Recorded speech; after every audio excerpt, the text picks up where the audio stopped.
terhadap Yesus? Iblis. Berhasil nggak iblis mematikan, membunuh Yesus? Berhasil. Dari kerja iblis ini, apa yang Anda terima dari hasil kerja iblis membunuh Yesus? Keselamatan. Berarti iblis bagi Anda ini apa? Penjahat atau pahlawan? Ya tetap dia penjahat. Penjahat yang memberikan keselamatan kepada Anda. Tadi kan pertanyaan abang tadi kan siapa yang merencanakan apa? Merencanakan membunuh Yesus. Siapa Apakah yang menginginkan? Tuhan atau iblis? Siapa yang menginginkan? Nah, Anda mengatakan iblis. Iya. Karena iblis berhasil. Berhasil.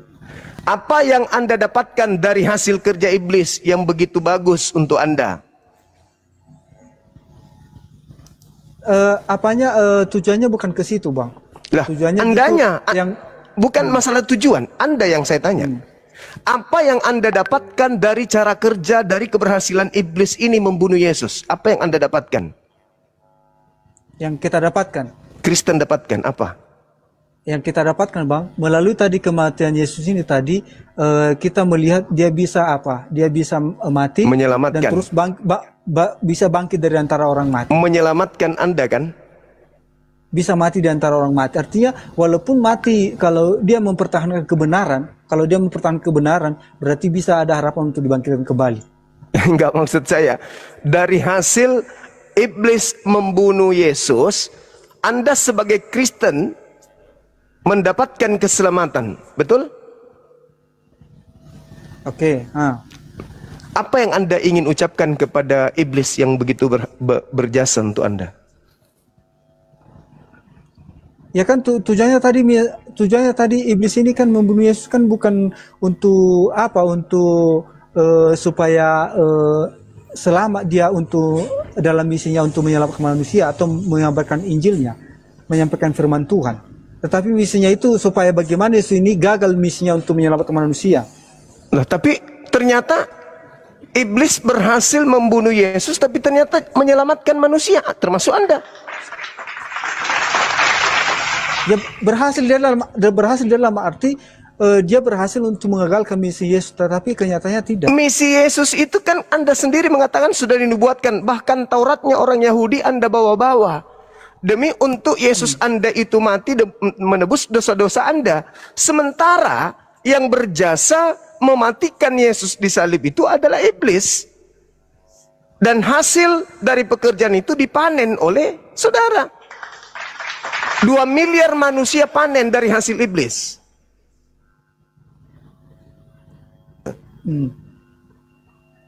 Anda sadar di situ? Makanya saya bertanya, siapa yang keluar dari kubur ini? Konsepnya itu, cara penyampaian abang itu bisa diterima dan bisa juga dibantah. Maksud Oke. Sebelum Anda bantah, sabar dulu. Saya ulang lagi pertanyaan saya untuk yang ketiga kalinya. Siapa yang menginginkan kematian terhadap Yesus? Tuhan atau iblis? Tuhan itu tidak pernah menginginkan kematian Yesus. Berarti iblis? Iya. Berhasil tidak iblis? Berhasil. Oke, baik. Anda punya kitab? Silakan Anda bacakan kepada saya Yohanes 14 nomor 30. Yohanes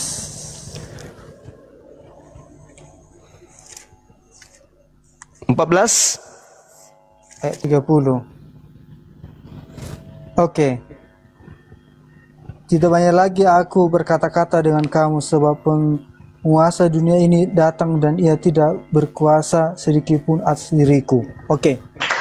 Apa kata Yesus terkait iblis? Berkuasa atau tidak berkuasa? Tidak berkuasa. Berhasil tidak iblis menguasai Yesus dibunuh? Maksudnya gini loh Bang ya. Yang saya maksud tadi, berhasil iblis membunuh Yesus, tapi lihat manusia. Bukan berarti iblis itu langsung dia membunuh Yesus, bukan. Ya, berarti apa bedanya? Apa bedanya? Iblis yang merasuki Yudas, ujung-ujungnya apa? Berhasil. Sementara Yesus mengatakan, Aku yang memilih engkau yang 12 dan satu di antaramu iblis, yaitu Yudas. Yohanes 6 nomor 70. Berhasil gak iblis? Berhasil. Nah, sementara Yesus mengatakan, iblis sedikit pun tidak berkuasa atas diriku. Berarti yang dibunuh oleh iblis di atas salib ini siapa?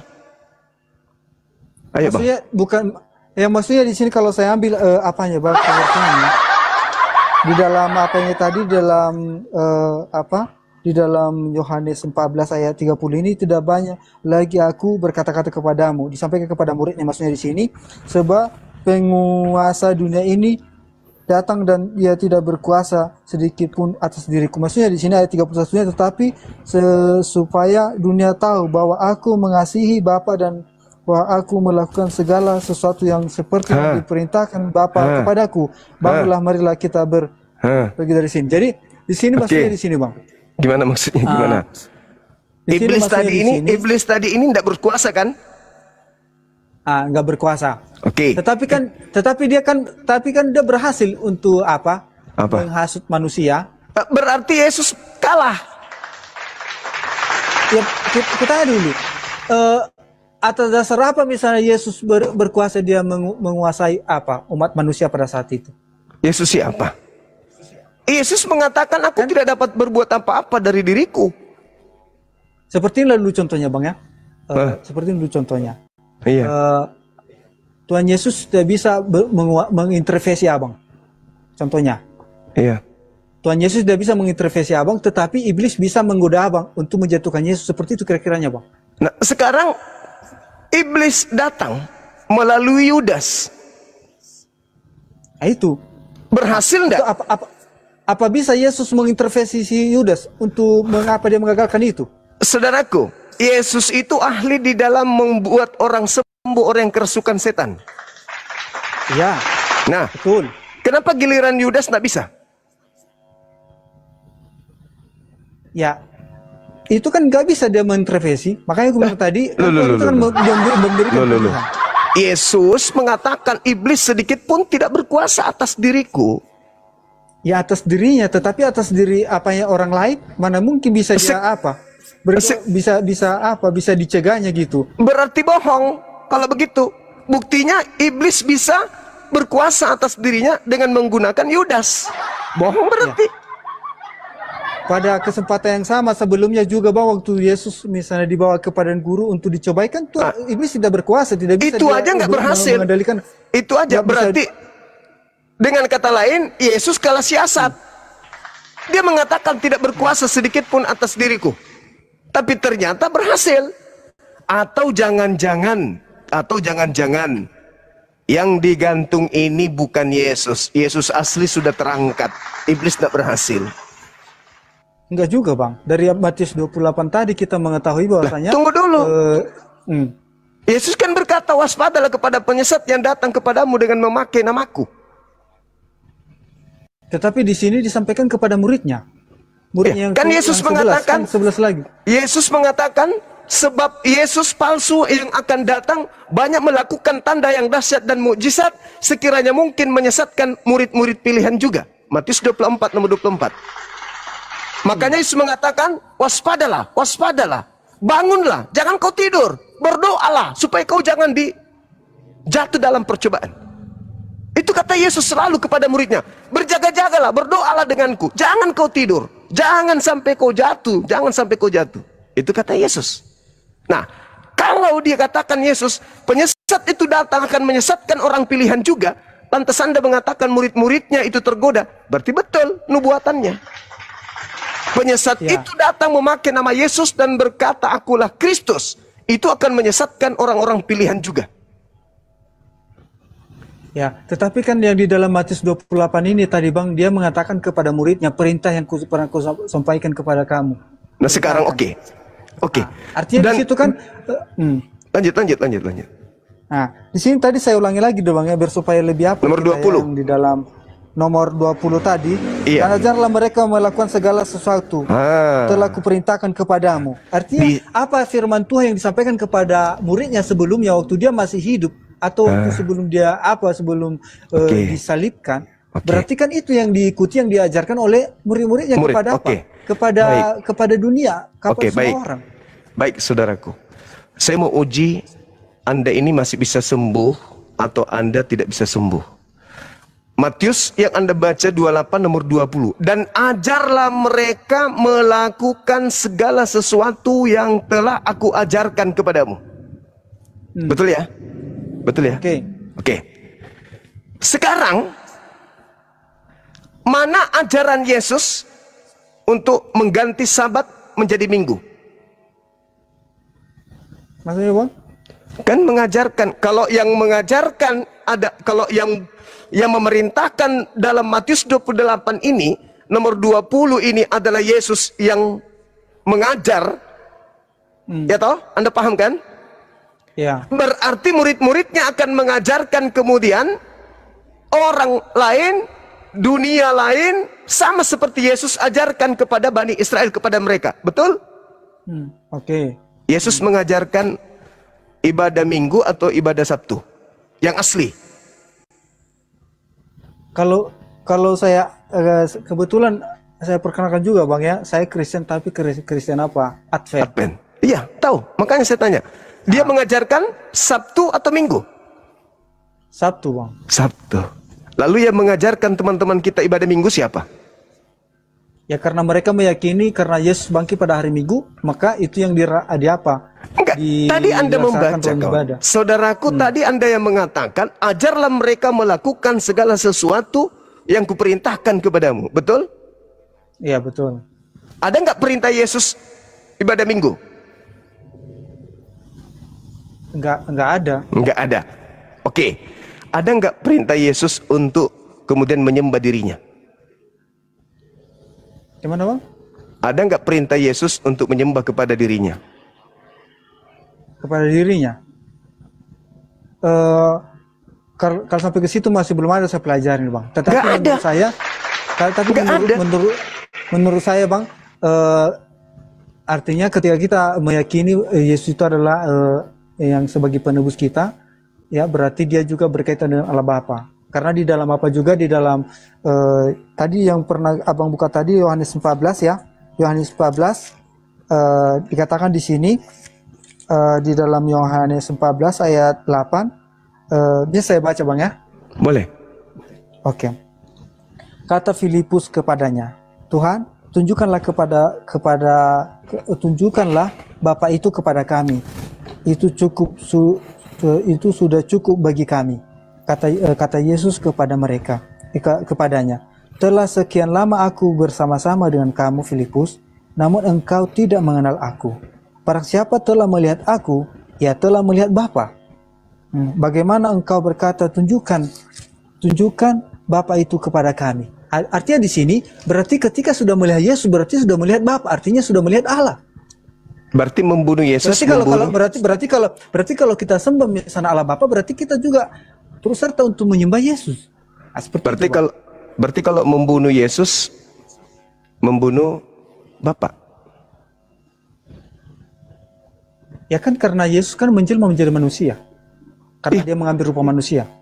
Itu ajaran dari mana Yesus? Di mana Yesus ajarkan itu? Ingat perintahnya. Ingat perintahnya. Ajarlah mereka melakukan segala sesuatu yang kuperintahkan kepadamu. Di mana Yesus memerintahkan muridnya mengajarkan kalau dia adalah inkarnasi dari Bapa. Ayo Bang. Ayo kita lihat dulu Bang di dalam apa Bang di dalam Yohanes 1 Bang ya. Di sini juga ada juga itu Bang. Firman yang telah menjadi manusia. Ya kan? Itu firman, perkataan Tuhan, Tuhan yang menjadi manusia. Maksudnya Yesus. Maksudnya Tuhan menjadi manusia gitu. Firman Tuhan telah menjadi manusia. Firman Tuhan telah menjadi alam semesta. Kita bacalah dulu Bang Iber supaya lebih apa kan? Silakan. Oke. Silakan. Di dalam apanya? Di dalam ayat 1-nya, pada mulanya Allah berfirman. Firman itu telah bersama-sama dengan Allah dan firman itu adalah Allah. Oke? Ayat 1. Firman yang dimaksud di situ perkataan, ide, sifat. Pokoknya itulah biar saya sampaikan. Enggak, saya tanya dulu. Firman yang bersama-sama dengan Tuhan itu perkataan, ide atau pikiran atau apa? Kalau dengan cara yang abang sampaikan itu mungkin saya masih belum paham cara mengaplikasikan. Tetapi di dalam kejadian ketika Tuhan berfirman jadilah jadi, kan begitu? Ya, jadi. Ketika dia itulah firman Tuhan. Berarti kalau bisa dipastikan itu adalah perkataannya. Perkataan. Oke. Saya ulangi lagi ayat satunya bang ya. Silakan. Saya senang sekali berdiskusi dengan abang karena apa namanya itu enak lah masih bisa nggak pala apa gitu kan. Terima kasih banyak bang ya. Lanjut. Ini. Di sini dalam ayat satunya itu dikatakan pada mulanya adalah firman. Saya ulang lagi, pada mulanya adalah firman. Firman itu adalah bersama-sama dengan Allah dan firman itu adalah Allah. Berarti kita tahu tadi firman itu adalah bersama-sama dengan Allah dan firman itu adalah Allah. Berarti Allah sendiri firman itu. Ayat kedua. Dan ia pada mulanya bersama-sama dengan Allah. Sekarang ayat 3-nya, dan sesuatu dijadikan oleh dia dan tanpa dia tidak ada sesuatu pun yang telah dijadikan, segala yang telah dijadikan. Dalam dia ada hidup dan hidup itu adalah terang manusia. Terang itu bercahaya dan dalam kegelapan. Dan ayat 14-nya bang, ayat 14-nya kita sampai lagi, firman itu telah menjadi manusia. Jadi daging bang. Di sini. Itu. Ayat 14-nya, firman itu telah menjadi manusia dan diam di antara kita. Artinya di antara manusia, kan begitu kan? Di dalam kita. Dan kita telah melihat kemuliaannya, yaitu kemuliaan yang diberikan kepadanya sebagai anak tunggal Bapa, penuh kasih karunia dan kebenaran. Di sini baru saya dapat bang. Untunglah saya belajar sama abang ya. Mungkin dalam ayat 14 ini katanya tadi diberikan kepadanya sebagai anak tunggal. Di dalam Yohanes Yohanes 3 ayat 16, karena begitu besar kasih Allah akan dunia ini sehingga ia telah mengaruniakan anak yang tunggal supaya setiap orang yang percaya kepadanya tidak binasa melainkan memperoleh hidup yang kekal. Jadi melalui ayat yang saya pelajari ini saya jadi semakin tambah pengetahuan saya, bang. Oke, boleh saya jelaskan? Oke, bang. Oke. Mazmur 33 nomor 9. Mazmur 33 bang ya. Atau Matius 4 nomor 4. Coba dibaca. Matius 4. Terbang ya.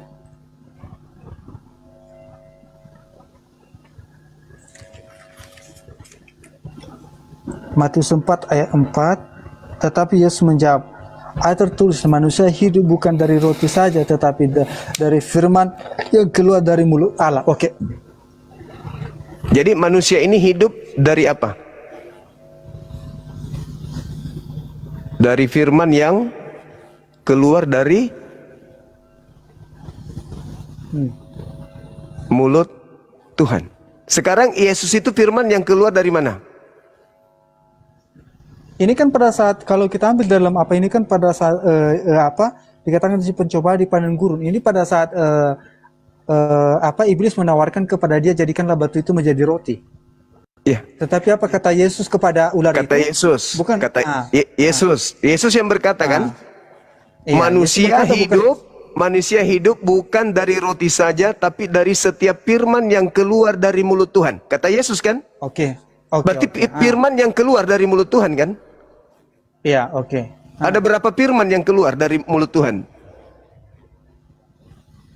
Ya, setiap misalnya kan kita tahu tadi bang, setiap firman Tuhan yang disampaikan itu adalah Allah sendiri. Artinya firman Tuhan yang dia sampaikan kan mulai isi Alkitab ini semua.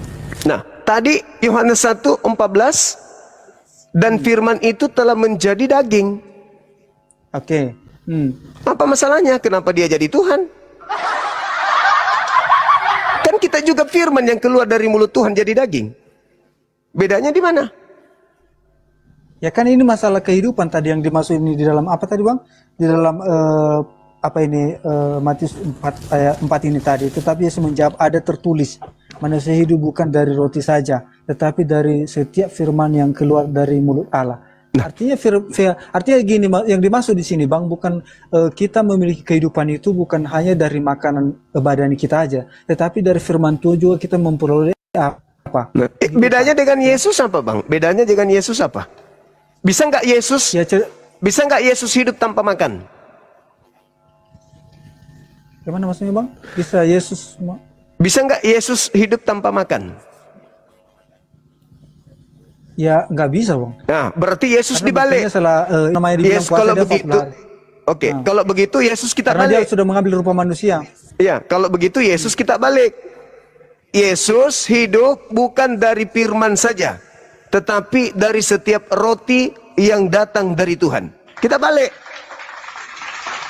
Kalau kita hidup bukan hanya dari roti saja, tapi dari setiap firman yang keluar dari mulut Tuhan. Kita balik. Posisinya sama. Jadi kalau menurut Abang Yesus itu sesuai dengan apa tadi Bang Yohanes apa tadi Yohanes 1 itu ayat 14 itu gimana menurut ayat apa Bang ayat 14 itu gimana menurut Abang? Jadi gini. Apa kira-kira yang jadi manusia itu?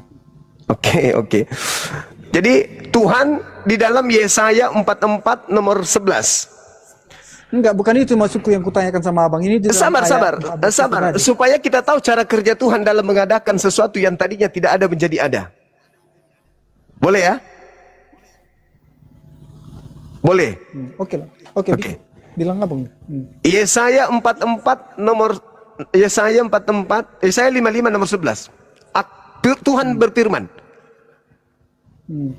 bahwa segala firman yang keluar dari mulutku tidak akan kembali kepadaku dengan sia-sia sebelum apa yang aku firmankan itu terjadi.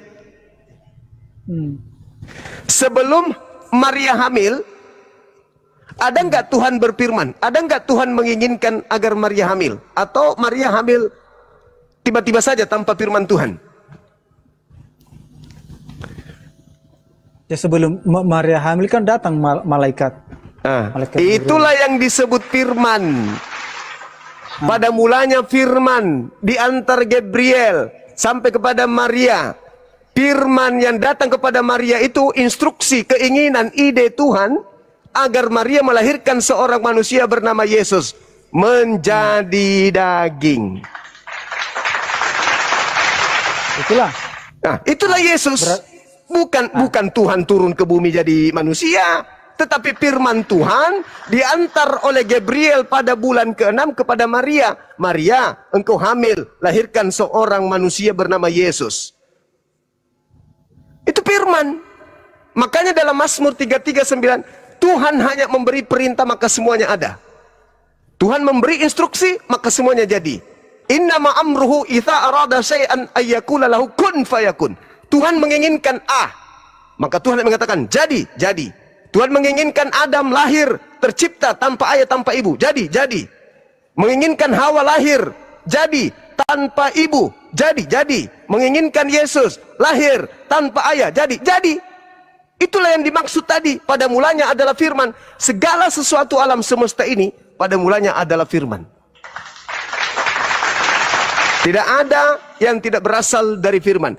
Kesalahan saudara Kristen adalah menganggap apa yang ada di dalam Yohanes 1 dari 1 sampai 14 ini adalah Tuhan yang turun. Itu filsafat Helenisme yang dianut oleh orang-orang Trimurti. Brahma turun ke bumi menjadi Krishna. Setelah itu menjadi Siwa, Wisnu. Itu yang dianut. Makanya Trinitas, Trimurti. Itu sama. Sedangkan Bang, yang Anda usung itu sebenarnya tidak ada yang salah dengan Yohanes 1 itu, nggak ada yang salah. Itu sudah betul. Oke Bang. Berarti bisa saya potong Bang ya? Silakan. Coba dulu jelaskan, kan Abang bilang tadi kan itu firmannya kan, bukan perintahnya lah kira-kira seperti itu. Yes. Coba jelaskan dulu Abang yang tadi itu di dalam Yohanes 3 ayat Ayat 16 ini. Kalau memang tidak berkaitan dengan Yesus. Baik. Begitu besar kasih Tuhan akan dunia ini, akan dunia loh. Bukan Israel kan? Bukan Israel. Bukan. Dunia.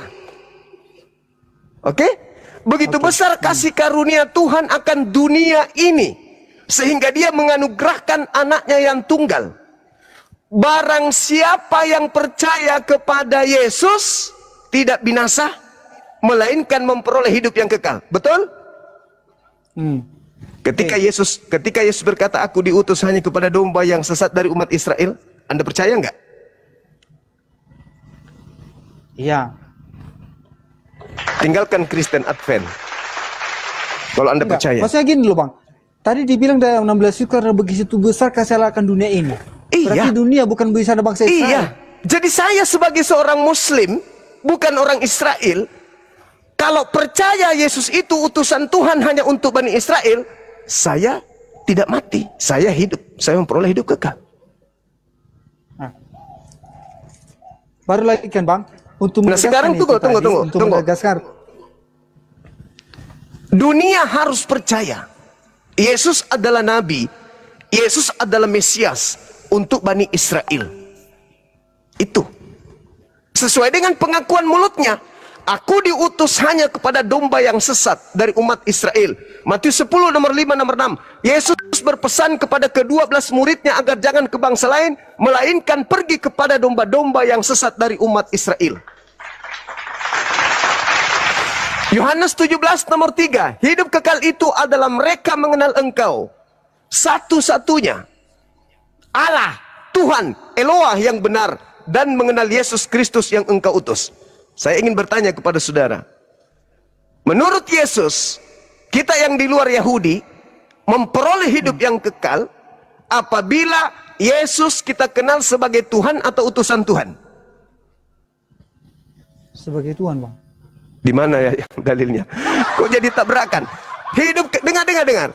Yohanes 17 nomor 3. Hidup kekal itu adalah mereka mengenal Engkau satu-satunya Tuhan yang benar dan mengenal Yesus yang Engkau utus. Yesus dikenal sebagai Tuhan atau sebagai utusan Tuhan untuk memperoleh hidup yang kekal. Menurut Yesus. Sebagai Tuhan Bang. Sebagai Tuhan Bang. Kenapa? Satu-satunya Tuhan tadi yang mana? Gini tadi abang bilang tadi kan Yesus itu sebagai utusan untuk sebagai nabi maksud abang atau sebagai Tuhan. Tapi menurut keyakinan saya sebagai Tuhan. Dari mana saya ambil? Enggak, hidup kekal dulu. Sabar dulu. Hidup kekal, Yohanes 17 nomor 3. Hidup kekal menurut Yesus mengenal dia sebagai Tuhan atau sebagai utusan Tuhan. Yang mana tadi Bang, nomor berapa saya baca dulu Bang? Yohanes 17 nomor 3. Yohanes 17 ayat 3. Biar kita buka dulu Bang supaya jangan bisa disimpulkan. Nanti saya jawabkan enggak apa. Ayat 3 Bang. Silakan. Inilah hidup yang kekal itu, yaitu bahwa mereka mengenal Engkau satu-satunya Allah yang benar dan mengenal Yesus Kristus yang telah Engkau utus. Oke, di sini dikatakan diutus ya Bang ya. Judul besarnya kita ambil dulu di sini, duka cita yang mendahului kemenangan. Nah, jadi duka cita itu judul besarnya Bang. Bukan itu, sorry Bang. Doa Yesus untuk murid-muridnya. Oke, doa Yesus untuk murid-muridnya. Murid-muridnya selamat memperoleh hidup kekal kalau mengenal Yesus sebagai diutus untuk menyelamatkan dunia, maksudnya itu Bang, supaya kita iya, sebagai apa? Mengerti Bang. Diutus dia untuk menyelamatkan dunia. Iya, menyelamatkan dunia. Kalau dunia mengakui dia sebagai utusan, maka dunia selamat. Tapi kalau dunia mengenalnya sebagai Tuhan itu sendiri, dari mana selamatnya? Mana dalil pengakuan Yesusnya? Ayo. Oke. Bersupaya apa tadi Bang ya? Kenapa saya yakin kalau Tuhan Yesus itu adalah Tuhan? Loh, berarti saudaraku, sabar dulu. Berarti Anda sudah membantah hidup kekal, selamat. Anda tidak hidup kekal berarti. Simpel kan? Gini loh Bang. Tadi waktu di dalam Yohanes 14 ayat ayat 8 sampai 9, waktu kata Filipus, tunjukkanlah kepada kami Bapa itu. Tapi tapi datang Yesus mengatakan, apabila engkau telah melihat aku, engkau telah melihat Bapa gitu. Jadi itu untuk memberikan keyakinan kepada saya pribadi. Ketika saya melihat Yesus, berarti sudah melihat adalah Bapa gitu. Sebagaimana firman Tuhan dikatakan dalam dalam Yohanes 14 ayat 8 dan 9 ini Bang. Dengarkan saya. Menurut Yesus, Bapa yang mengutusnya itu bisa dilihat nggak? Bapa yang maksudnya Bapak yang mengutus Yesus itu bisa dilihat nggak? Nggak bisa. Berarti Filipus ini bodoh, karena dia minta supaya Bapak itu diperlihatkan kepadanya. Bukan begitu Bang. Hah? Karena mereka kan untuk memperdalam misalnya pengetahuan. Oh enggak, Karena bukan. gini bang. Iya, Kenapa saya bilang silakan. kenapa tadi nggak bisa dilihat Allah yang mengutus atau Allah Bapa yang mengutus, sebagaimana Musa waktu dia mendapatkan hukum yang ke-10 atau mendapatkan hukum untuk perintah untuk mengeluarkan bangsa Israel.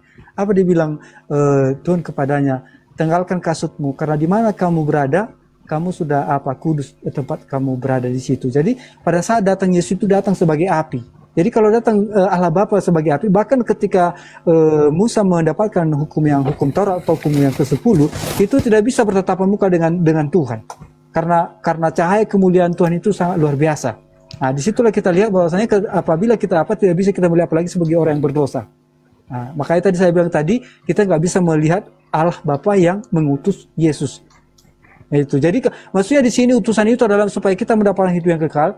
Di dalam apa tadi Bang ya? Di dalam di dalam Yohanes 17 ayat ayat 14 ayat 3 inilah hidup yang kekal, itu yaitu bahwa mereka yang mengenal Engkau telah satu-satunya Allah yang benar-benar mengenal Yesus Kristus yang telah Engkau utus. Jadi artinya ketika misalnya kita kalau saya ambil misalnya pengertiannya ayat ini Bang ya, ayat 3 ini Yohanes 17 ini, artinya ketika kita mengenal Yesus ini, karena Yesus telah menyelamatkan, telah mengalahkan maut, artinya sudah mengalahkan maut ini, artinya orang bisa mendapat hidup kekal. Artinya bagaimana kebaikan Tuhan untuk misinya untuk menyelamatkan umat manusia. Kalau kita ambil ya Bang ya, karena di sini doa Yesus untuk murid-muridnya. Jadi kalau saya baca dari ayat satunya ini, mungkin kita bisa dapat maknanya. Tapi maknanya saya ambil di sini Bang adalah melalui Yesuslah kita mendapatkan hidup yang kekal itu. Tanpa misalnya pengorbanan Yesus di kayu salib atau pengorbanan Yesus di dunia ini, maka tidak ada keselamatan. Maka orang tidak akan bisa mendapatkan hidup yang kekal. Jadi gini saudara, tadi Anda sudah mengakui iblis menginginkan kematian. Oke. Dan Yesus mengatakan iblis tidak akan berhasil membunuh aku. Gak berhasil. Iya kan ya? Nah, itu iblis menginginkan kematian terhadap Yesus. Anda sudah akui. Sebenarnya gini Bang, bukan menginginkan, dia berusaha untuk menggagalkan misi Yesus untuk menyelamatkan dunia gitu. Lah, kalau itu bisa. Bagaimana dia berusaha mengagalkan? Bagaimana caranya untuk mengagalkan itu? Supaya ya ketika Yesus mengabarkan apa firman Tuhan ini, kan banyak saja ahli Taurat, bahkan orang Yahudi juga menurut saudara, Yesus menyelamatkan manusia dengan cara apa? Ya dengan kematiannya di kayu salib. Siapa yang melancarkan tujuan itu? Yang membantu Yesus melancarkan aksi kematian itu? Ya, saya sudah tahu tujuan apa. Maksudnya iblis apalah merencanakan gitu ya supaya bisa mati Yesus ini di kayu salib. Tadi Anda mengatakan iblis mau membatalkan. Yang saya lihat iblis melancarkan, bukan mau membatalkan, bukan mau menggagalkan. Iblis melancarkan. Betul? Kalau melancarkan untuk membunuh Yesus, tapi mengagalkan untuk misinya. Apa yang mau digagalkan iblis? Ya, tujuannya membunuh Yesus. Ketika Yesus kan untuk memberitakan firman Tuhan, kan untuk memberikan mujizat-mujizatnya, kan iblis ini kan berusaha untuk untuk mencegal. Salah satunya lah pada saat misalnya memberikan persembahan di bait suci. Apa yang dikatakan ahli Taurat, yang mana yang diberikan kepada kaisar waktu memberikan apa dibilang Yesus pada saat itu, apabila kau memberikan persembahan jauh lebih besar daripada janda ini persembahan, karena dia dari kekurangannya. Yesus tidak pernah gagal. Yesus tidak pernah gagal bermukjizat. Ya, kalau bermukjizat enggak pernah gagal. Nah, berarti iblis tidak pernah mengganggu ketika Yesus itu mengobati orang, membangkitkan orang. Iblis tidak pernah mengganggu itu. Iblis betul-betul ingin membunuh Yesus. Dan kalau Kristen mengatakan Yesus menyelamatkan manusia dengan cara mati, berarti iblis membantu Kristen untuk selamat dengan cara membunuh Yesus. Kita udah sepakat di situ. Sekarang pertanyaan saya, ini edukasi untuk kita belajar. Sekarang Tuhan yang mengutus Yesus menginginkan Yesus mati atau tidak? Kalau iblis menginginkan, kalau Tuhan menginginkan atau tidak?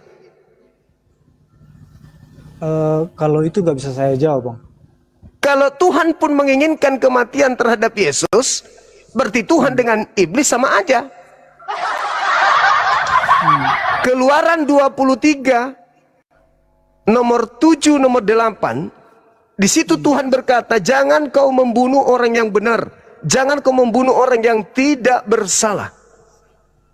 Itu maksudnya boleh nggak membunuh Yesus, Bang, menurut Tuhan?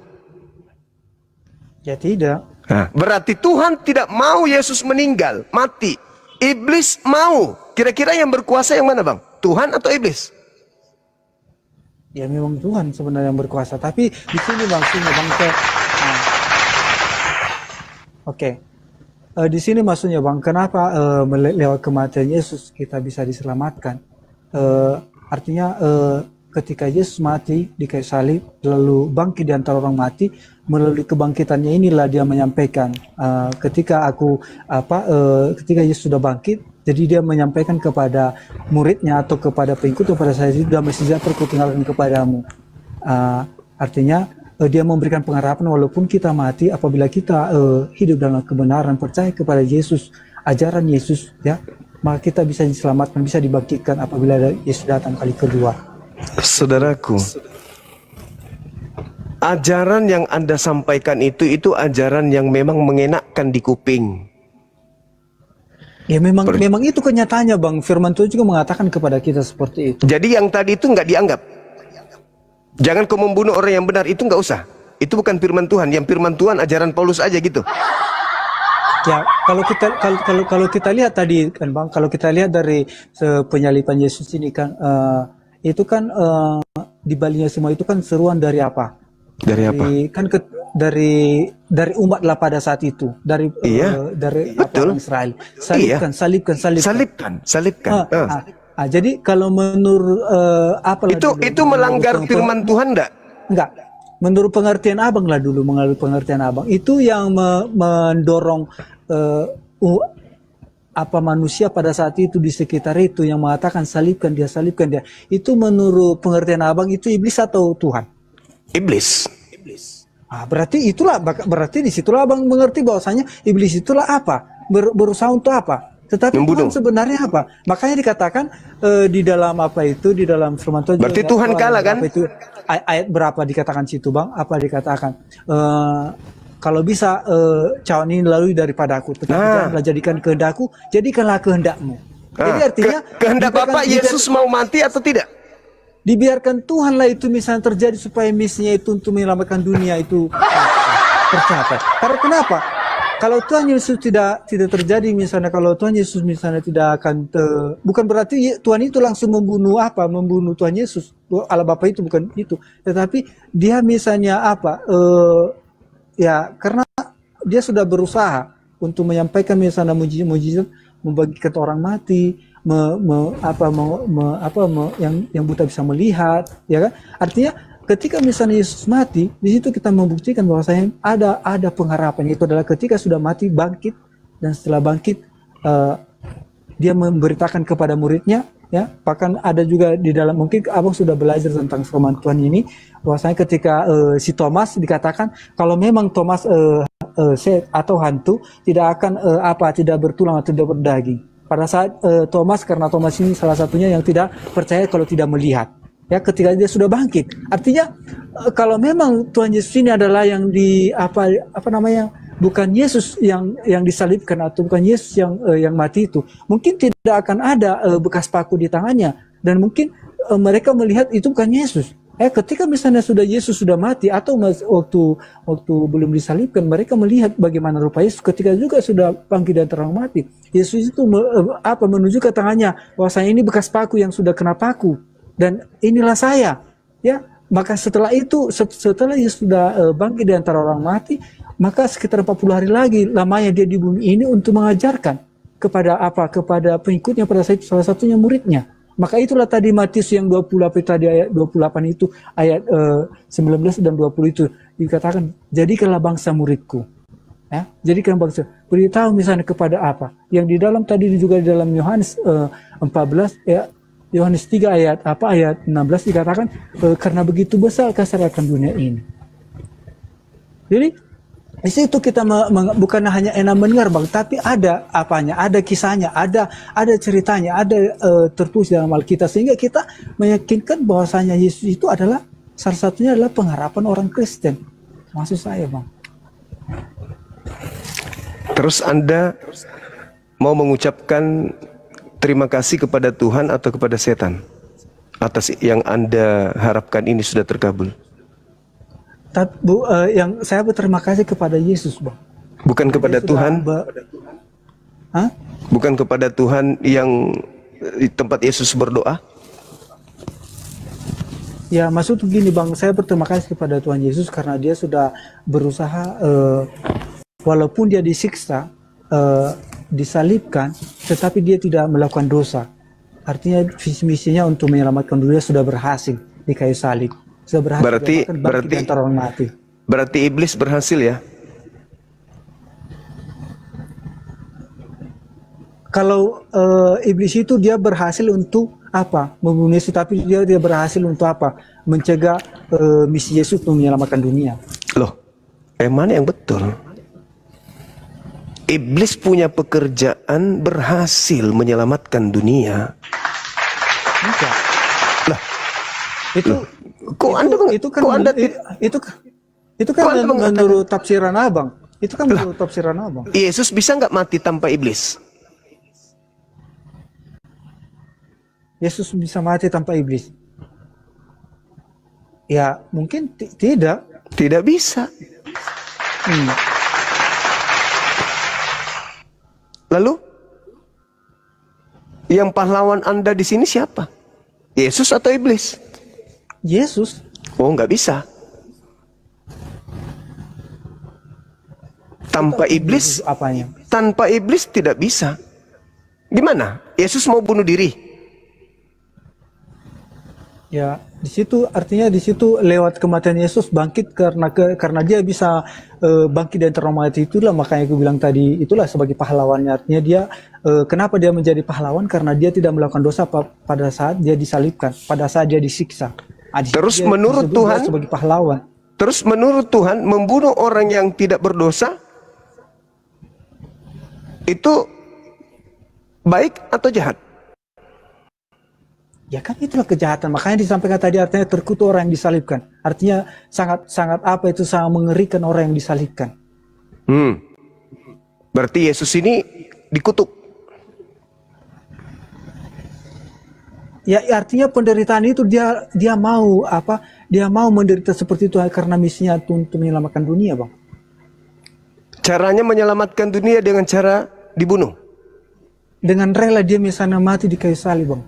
Dia mau mengorbankan dirinya untuk mati di kayu salib untuk menyelamatkan dunia, termasuk Abang dan saya. Apa dia percaya? Enggak, saya enggak percaya karya iblis. Maaf. Sekarang begini. Di dalam pengakuan Yesus, Yohanes 10 nomor 18.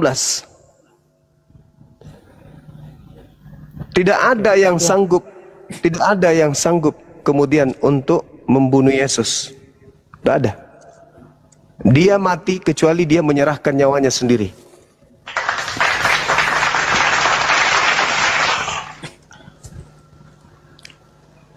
Apa tadi Yohanes 10 tadi, Bang?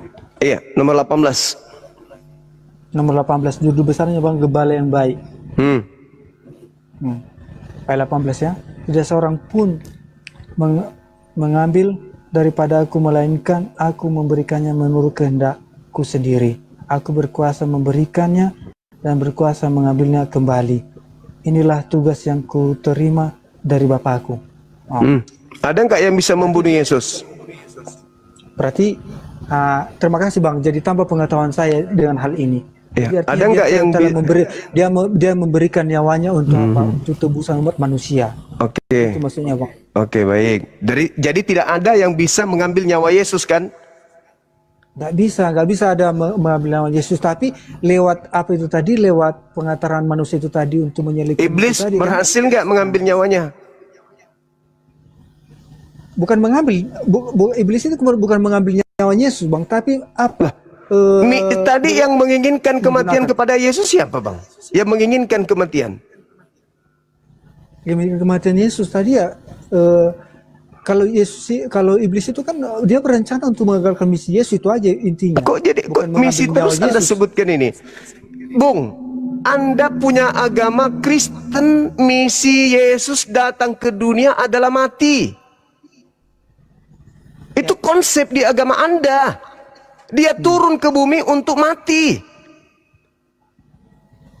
Nah, iblisnya ini mencegat Yesus untuk mati atau memerintahkan orang-orang membunuh Yesus? Mana yang betul, Bang?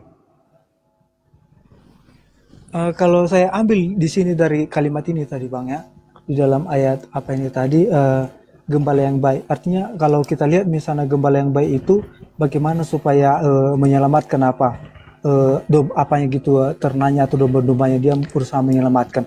Karena pernah juga mungkin abang pernah dengarkan juga disampaikan bahwasanya 99 dombanya dalam kandang, tapi satu yang hilang, dia akan berusaha mencarinya itu. Artinya karena saya sampaikan tadi dalam karena begitu besar kasih Allah. Artinya walaupun misalnya tidak berharga di mata manusia, tapi berharga kita di hadapan Tuhan. Ya, sekali lagi saya ulang, Bang. Yesus turun ke bumi itu untuk mati, kan? Menurut konsep keyakinan Anda, siapa yang kemudian membantu Yesus untuk mencapai cita-citanya mati? Iblis, kan? Kalau yang dari cara abang menerangkan itu berarti kalau membantu berarti direncanakan, Bang. Direncanakan kerjasama iblis dengan Tuhan. Kan kira-kira seperti itu kalau abang mengalihkan pembicaraan kita ini. Anda yang menganggap kerja iblis itu jalan selamat. Berarti kerjasama antara iblis dan Yesus menyelamatkan Anda. Jadi kontesnya, Bang, bukan kerjasama, Bang. Yang kontesnya itu tadi, iblis berencana untuk mengagalkan misi Yesus untuk apa? Untuk mengabarkan atau keselamatan. Salah satunya ketika Yesus nanti disalibkan, mungkin dia akan berbuat dosa atau menyalahkan Allah Bapa, kan kira-kira seperti itu. Nah, itulah misinya. Tapi ternyata ketika Yesus disalibkan, ketika Yesus disiksa, Tuhan Yesus tidak melakukan dosa. Maka sebelum Yesus itu kan Tuhan udah tahu dia sebelum dia disalibkan. Apa dia katakan? Kalau bisa cawan ini lalui daripada aku, tetapi janganlah jadikan kehendakku, jadikanlah kehendakmu yang jadi. Artinya misi iblis ini tadi berusaha dia mengagalkan itu. Artinya kalau Yesus nanti disalibkan, maka dia akan apa? Akan menyalahkan Allah Bapa dengan dia menderita sebagai manusia. Dia disalibkan. Tetapi ketika Yesus sudah disalibkan, Yesus sudah melakukan dosa, bahkan dia tidak menyalahkan Bapa, sehingga dia bisa bangkit bangkit di antara orang mati. Dan dia membuktikan juga itu. Dan sebelum dia disalibkan, sebelumnya dia sudah menyampaikan kepada muridnya, saya akan mati pada hari ketiga, saya akan bangkit. Dan itu dia buktikan ketika dia tidak ada bangkit. Dibilang saya, Bang, anak manusia. Oh, mungkin dibilang anak manusia karena oke lah, Bang. Jadi itulah mungkin abang udah lebih fasih dengan ayat ini, Alkitab ini. Sekarang begini. Terima kasih juga, Bang. Saya jadi ketika Anda Tuhan dengan belajar dengan abang. Sekarang begini. Ketika Anda berkata di dalam Lukas 22 Yesus berdoa, di mana dia mengatakan, biarlah kemudian cawan ini berlalu, tapi bukan atas kehendakku. Ini kan detik-detik penangkapan, kan? Iya. Artinya dia tahu sebenarnya dia mau disalibkan. Detik-detik penangkapan. Iya, kan? Iya. Yesus berdoa. Kemudian malaikat turun memberikan kekuatan kepada dia. Betul? Di Lukas 22 itu. Malaikat turun memberikan kekuatan kepada Yesus. Sehingga dia sangat ketakutan. Peluhnya seperti titik-titik darah yang berjatuhan ke tanah. Jadi Yesus pasrah enggak di situ Yesus? Pasrah enggak Yesus, Bang?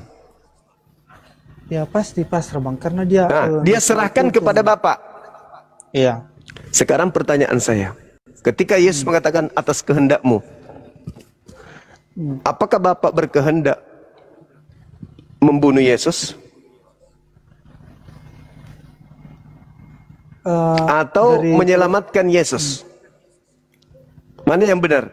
Mencelakakan Yesus atau menyelamatkan Yesus? Kehendak Bapaknya. Ya, karena Allah Bapa itu tahu sebenarnya itu penderitaan Yesus itu akan disalibkan, akan menderita. Iya, enggak, Bang. Itu kan asumsi Anda. Itu asumsi. Sekarang begini ya, Bang, sederhana aja. Yesus pasrahkan kepada Bapa, atas kehendakmu yang harus terjadi ya, aku ikut aja. Nah, Bapa ini kehendaknya apa? Membunuh Yesus, menganiaya Yesus, atau menyelamatkan Yesus? Ya kan karena udah tahu tadi kita itu kan Bang, di dalam sebenarnya dari jawaban yang Abang pertanyakan itu kepada saya itu, yaitu tertulis dalam Yohanes apa itu tadi Bang, Yohanes 3 ayat 16 itu. Tidak ada hubungannya dengan pembunuhan di situ, Abang. Tidak ada. Termasuk di situ, Bang. Kenapa saya bisa? Astagfirullahaladzim, ya Allah ya Karim. Kok jadinya ke sana? Kenapa aku bilang gitu Bang ya? Saya bacakan dulu sama Abang ya, supaya apa lagi? Karena begitu besar kasih Allah akan dunia ini. Percaya. Meruniakan anak yang tunggal. Supaya siapa yang percaya? Percaya. Jadi artinya ketika anak terus yang tunggal apa hubungannya dengan salib? Apa hubungannya dengan salib? Ada apa hubungannya dengan salib? Percaya kepada Yesus? Ya karena anak yang tunggal itu tadi. Oke. Anda hanya modal ngeyel. Begini abangku, pencipta langit dan bumi itu menghendaki apa terhadap Yesus? Kematian atau keselamatan? Itu loh dulu. Kematian di kayu salib maksudnya gitu ya? Enggak, dia dimanapun, mati disengat listrik kek, mati digigit tawon kek. Tuhan ini menginginkan Yesus itu mati atau menginginkan Yesus selamat.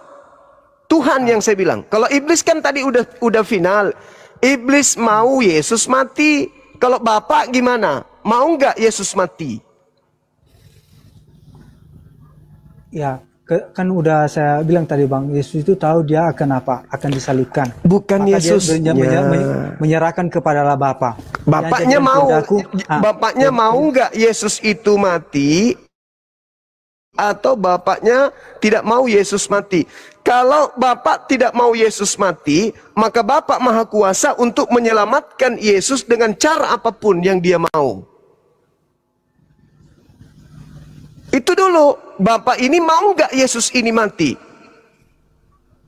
Kalau iblis mau, nah Bapak mau nggak? Ya Pak, yang kehendak Bapak itu tadi yang sempat yang Abang bacakan di mana tadi yang Abang apa itu tadi yang Keluaran 23 nomor 7 bukan. Nomor 8. Bukan Bang, tadi ada yang Abang bilang tadi bahwasanya kehendakku sendiri menyerahkan apa yang dibilang Yesus. Kan ada tadi yang apa Abang singgung itu. Yohanes 10 kan? Yohanes 10 nomor 18 kan? Tidak ada yang bisa mengambil kecuali aku menyerahkannya sendiri. Kan itu berarti itulah jawabannya dari pertanyaan Abang sebenarnya. Loh, Bapak yang kumaksud kehendakmu. Iya. Maksud daripada Yohanes 10 itu ketika dia berulang kali ingin pencobaan pembunuhan, kalian tidak berhasil, tidak akan berhasil.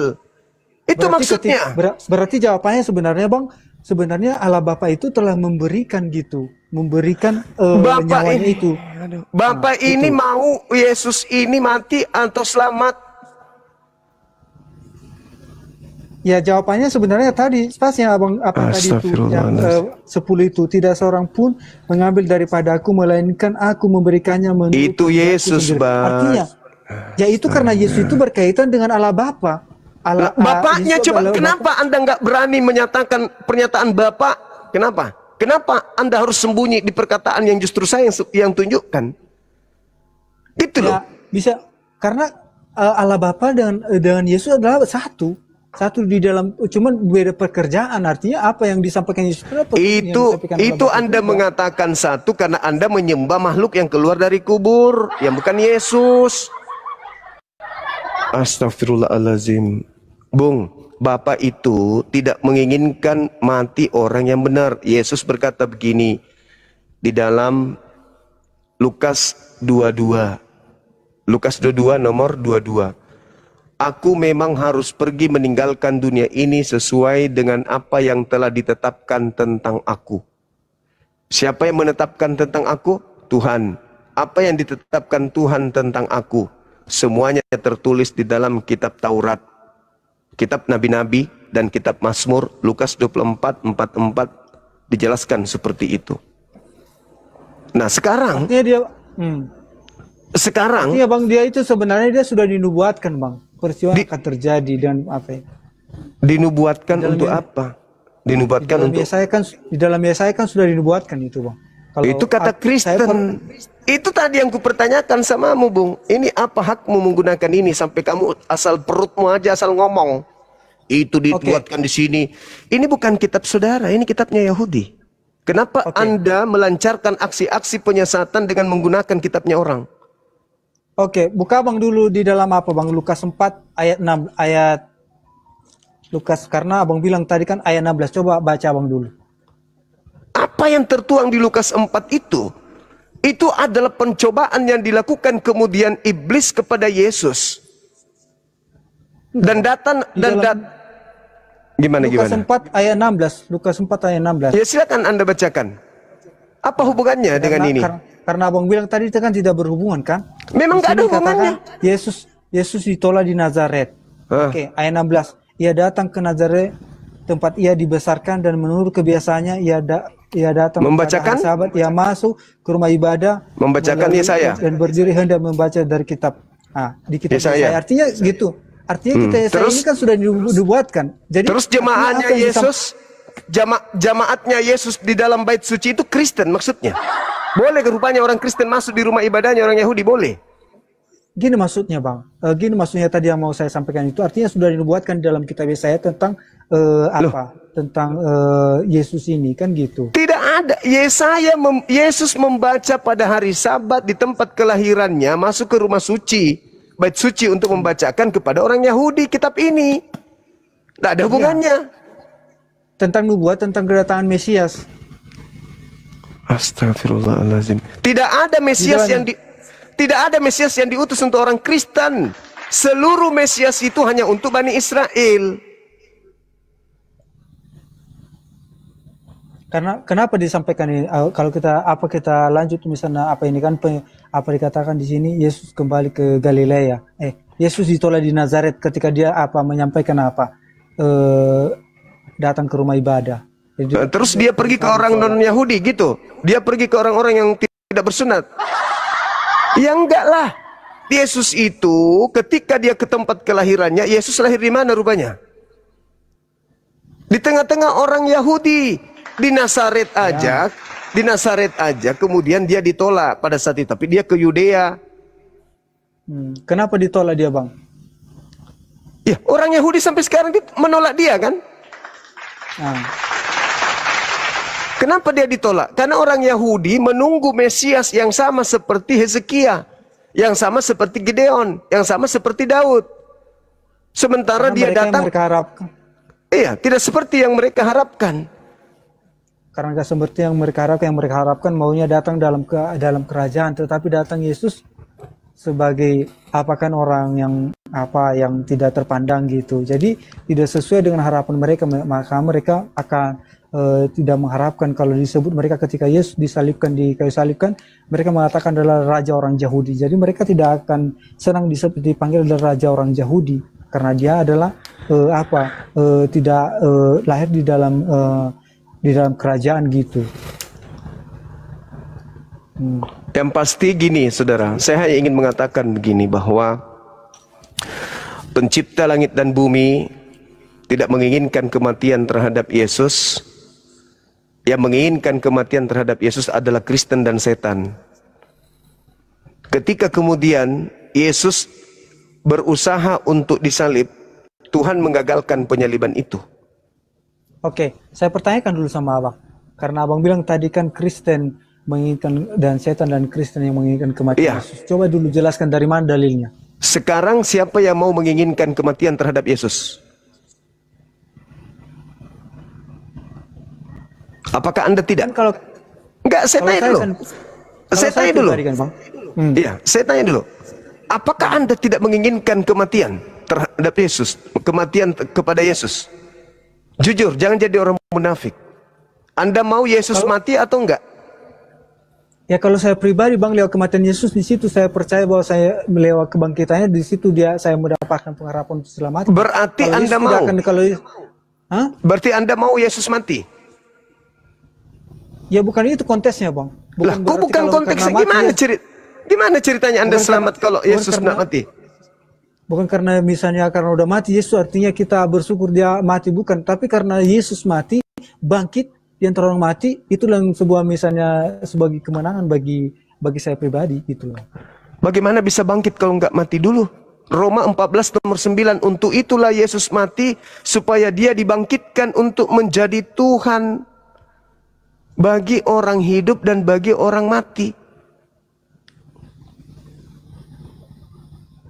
Ya.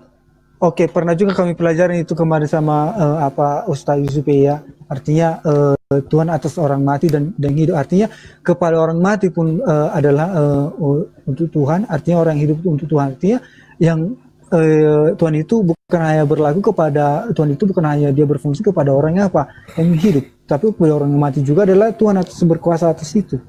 Iya, itu Tuhan kalian yang keluar dari kubur. Kata Paulus dalam Roma 14, itu Tuhannya orang non-Yahudi. Tapi itu bukan Tuhannya Yahudi. Tuhannya orang Yahudi itu Elohim yang telah mengutus Mesias, yaitu Yesus.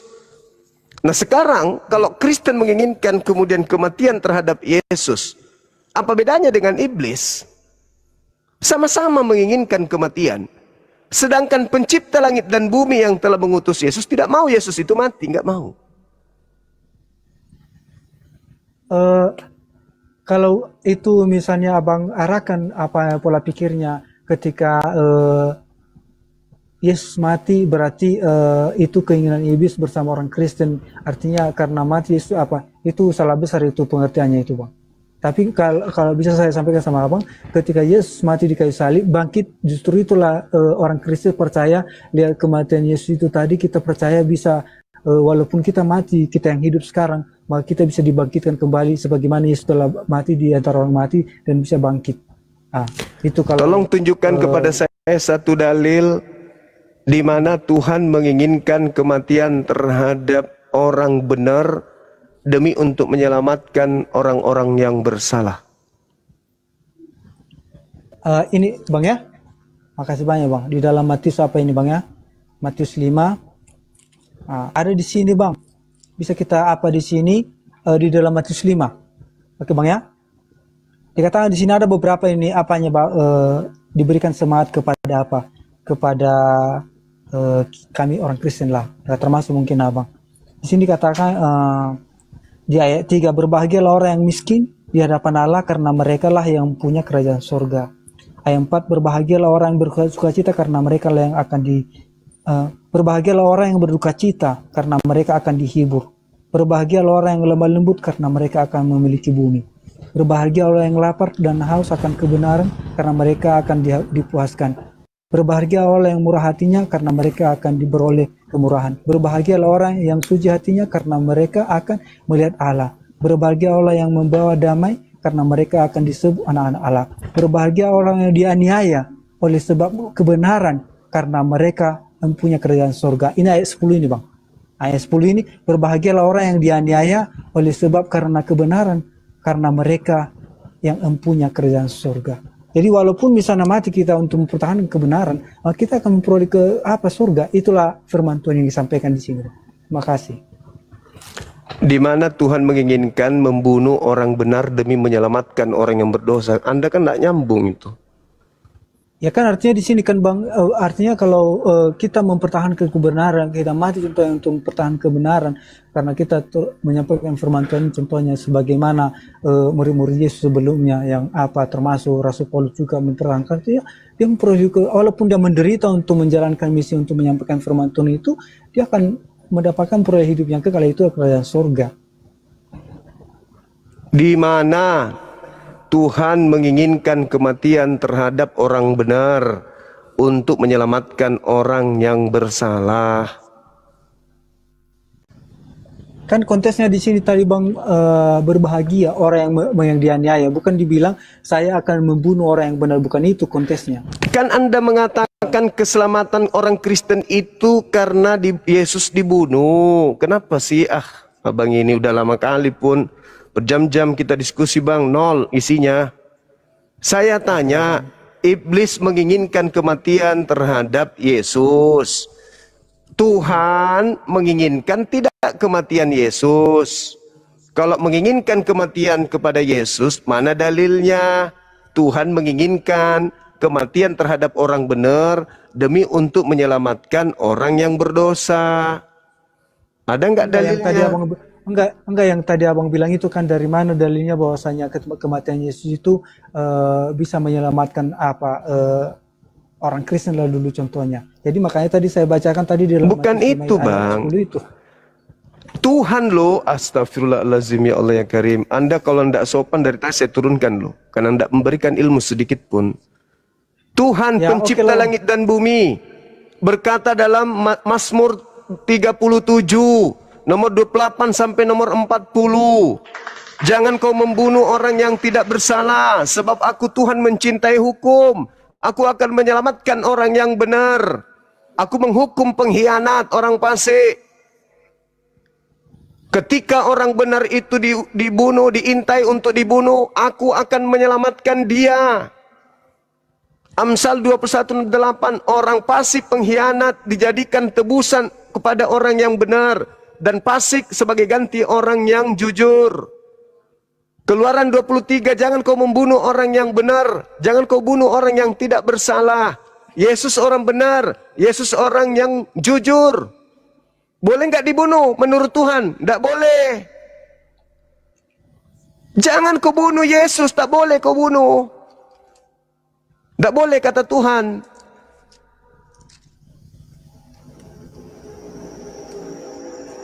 Nah, ketika Yesus ini orang benar dibunuh, apakah menyelamatkan? Tidak. Tidak menyelamatkan. Kalau Yesus yang asli dibunuh, maka tidak menyelamatkan. Kenapa? Karena Yesus orang benar. Kalian bunuh. Yang ada adalah dosa. Aku tanya dulu sama abang dulu. Yang membunuh Yesus ini Kristen atau orang Yahudi? Orang Yahudi yang kerasukan setan. Ya, jadi artinya bukan tadi. Jadi abang sudah menjawab sendiri loh. Udah menjawab sendiri. Artinya bukan orang Kristen. Jadi orang Kristen, kenapa ada orang Kristen? Karena percaya kepada menerima Yesus. Hadiah dari Yesus, dari iblis. Itu beda konteksnya Bang. Itu abang coba saudara tunjukkan kepada saya. Ada orang diselamatkan di Yahudi gara-gara membunuh orang benar. Tunjukkan di kitab ini. Tunjukkan di kitab ini. Kalau seandainya contohnya kan Bang, kalau Yesus itu mati di kayu salib dan tidak bangkit, mungkin kami tidak ada yang namanya Kristen. Karena tidak percaya Yesus itu bisa memberikan pengharapan kepada kami untuk bisa diselamatkan gitu. Jadi artinya karena Yesus sudah mati di kayu salib, bisa dia bangkit, berarti dia memberikan pengharapan, kepastian bahwasanya orang yang mati dalam kebenaran mempercayai Yesus, artinya dia akan bisa juga diselamatkan dan bangkit sebagaimana Yesus mati gitu loh Bang. Itulah intinya sebenarnya kami sebagai orang Kristen. Iya, itulah kebodohan Kristen. Jadi gini, ketika orang benar dibunuh oleh orang jahat, mau bangkitkah dia, mau tidak bangkitkah dia, itu pelanggaran hukum Tuhan. Nggak boleh. Nah, kenapa Kristen kemudian menerima orang yang keluar dari kubur? Karena Kristen ini pengikut Paulus. Ada nggak orang Yahudi menyembah Tuhan yang keluar dari kubur? Nggak ada. Hanya orang Kristen. Kenapa? Karena Kristen ini pengikut Paulus. Sekarang begini, Yesus di dalam Matius 12 nomor 38 didatangi oleh orang jahat dan angkatan jahat dan orang Farisi. Yesus berkata, angkatan jahat ini minta satu tanda, dan tidak akan diberikan satu tanda apapun selain tanda Yunus. Sebab Yunus 3 hari 3 malam dalam perut ikan, demikian juga anak manusia 3 hari 3 malam dalam perut bumi. Berarti hari ketiga bangkit keluar dari kubur. Pertanyaan saya, Itu tanda untuk angkatan jahat atau angkatan benar? Di mana apa yang tertulis itu, Bang? Matius 12:38 sampai 40. Angkatan jahat ini minta satu tanda dan tidak akan diberikan satu tanda apapun selain tanda keluar dari kubur pada hari ketiga. Di dalam Matius berapa, Bang? 12. Matius 12 ya, Bang ya. Karena kita tengok dulu judulnya, Bang. Judul. Jangan kita simpulkan, Bang. Kan Angkatan jahat minta satu tanda, judul. Judul itu yang bikin Lembaga Bible Indonesia. Ayat berapa tadi, Bang? 38. 38. Judulnya di sini, Bang. Yesus. Aduh, judul lagi. Nah, gini loh, Bang. Supaya tahu maknanya gitu, Bang. Ada judulnya gitu loh. Judul yang kasih judul siapa? Tuhan.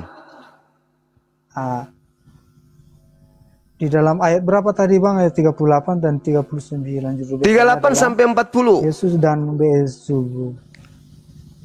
Ayat 38. Tanda Yunus ya. Tanda Yunus. Ini oke. Pada waktu itu aku berkata ke beberapa ahli Taurat dan orang Farisi kepada Yesus, Guru, kami ingin melihat suatu tanda daripadamu. Tetapi jawabnya kepada mereka, angkatan yang jahat dan tidak setia ini menurut suatu tanda, tetapi kepada mereka tidak akan diberikan tanda selain tanda Nabi Yunus.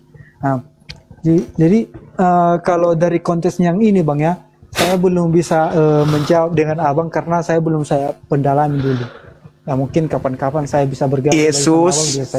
Yesus berkata, angkatan jahat ini minta satu tanda dan tidak akan diberikan satu tanda apapun selain tanda Yunus, sebab Yunus 3 hari 3 malam dalam perut ikan, demikian juga anak manusia berada dalam perut bumi 3 hari 3 malam.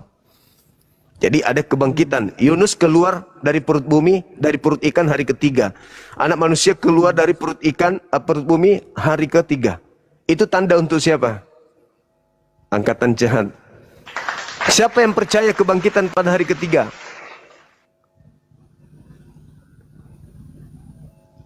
Oh, ini tentang Yunus ya, Bang ya. Ayat 40, sebab seperti Yunus tinggal di dalam perut ikan 3 hari 3 malam, demikian juga anak manusia akan tinggal di dalam rahim bumi 3 hari 3 malam.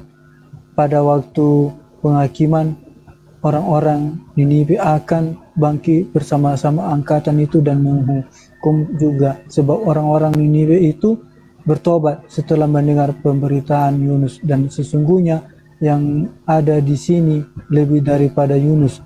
Pada waktu penghakiman berasal dari selatan itu akan bangkit bersama angkatan ini, dan ia akan menghukumnya juga, sebab ratu itu datang dari ujung bumi untuk mendengar hikmah Salomo, yang sesungguhnya yang ada di sini lebih daripada Salomo. Jadi di sini nggak ada dibilang di sini apa, Bang.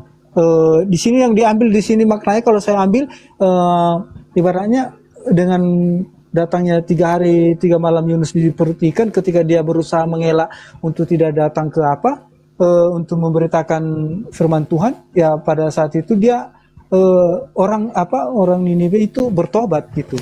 Tetapi angkatan jahat minta tanda apa yang diberikan kepada angkatan jahat?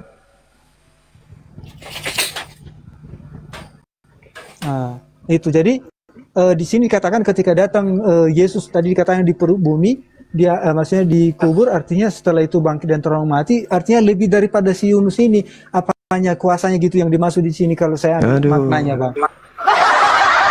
Memang Anda cocok di gereja, Bangku. Memang cocok menjadi alat Yesus Kristus untuk menyesatkan banyak orang. Anda terlalu kuat memegang doktrin dan dogma di mana Yesus sudah jelas-jelas mengatakan angkatan jahat minta suatu tanda dan tidak akan diberikan satu tanda apapun kecuali tanda Yunus. Angkatan jahat diberi tanda Yunus. Apa itu 3 hari 3 malam?